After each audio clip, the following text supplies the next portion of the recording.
problème avec la blessure émotionnelle de l'abandon, la dépendance affective, c'est que le je n'existe pas. Et c'est là où le bas blesse. Pour la dépendance affective, il n'y a que le nous. La blessure d'abandon, la dépendance affective, si tu en souffres, en fait, tu ne t'identifies qu'au nous, qu'au couple, par exemple, qu'au lien. Et alors, tu focalises toute ton attention, tout ce que tu es, sur le couple, sur le nous, tu vois. Le nous, le couple, devient ta seule source de reconnaissance, ta seule source de bien-être, de réconfort, tu vois. Donc, imagine tout ce que tu projettes sur le couple. Et la dépendance affective, elle fait que tu te mets complètement au service du nous, complètement au service de l'autre. Tu t'oublies, tu te sacrifies, tu ne t'affirmes plus, tu ne vis que pour le nous. Et c'est là où il faut vraiment faire attention parce que par voie de conséquence, comme le partenaire, la partenaire ne devient que la seule source de reconnaissance, comme on focalise tout là-dessus, eh bien, tu as énormément d'attentes par rapport à cela. Et le problème, eh bien, c'est que la personne, au bout d'un moment, elle va étouffer.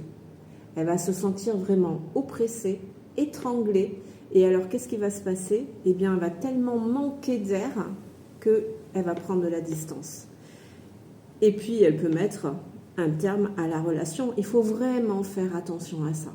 Si tu te reconnais là-dedans, moi, je t'invite vivement à développer ton jeu. Il y a toi, il y a ton partenaire et il y a le couple. Mais il y a d'abord le jeu, donc ton jeu, le jeu de ton partenaire et le nous, tu vois. Donc, réapproprie-toi ton jeu. Ça veut dire quoi? Trouve-toi des centres d'intérêt personnels.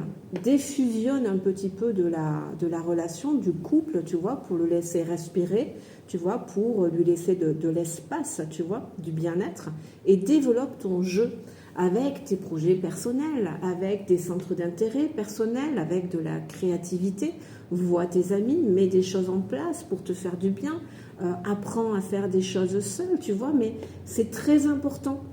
Tu vois, parce que par voie de conséquence, tu vas pouvoir développer d'autres sources de reconnaissance, tu vois, que le couple, que le nous, tu vois, et c'est ce qui va permettre de sortir pour ton partenaire ou ta partenaire en tout cas, de ne plus ressentir cette pression d'exigence, ces besoins incessants, tu vois, parce que si effectivement, par exemple, tu viens de démarrer une relation, tu es dans une relation, tout se passe bien, et que comme ça, d'un coup, du jour au lendemain, ton partenaire, tu sens que d'un coup, il prend de la distance, il n'est plus là dans les échanges et tout, fais très attention. Là est un indicateur qu'il est en train de commencer à étouffer. Et tu vois, à vouloir prendre de la distance pour retrouver de l'espace, du temps et de l'oxygène ailleurs. Donc, moi, je t'invite vivement à bien prendre conscience de cela. Si tu souffres effectivement de la blessure d'abandon et que tu es dans de la dépendance affective, eh bien, pour développer ton autonomie, développe ton jeu. Tu es en jeu, d'accord, avant le jeu, J-E, avant d'être le nous, tu vois.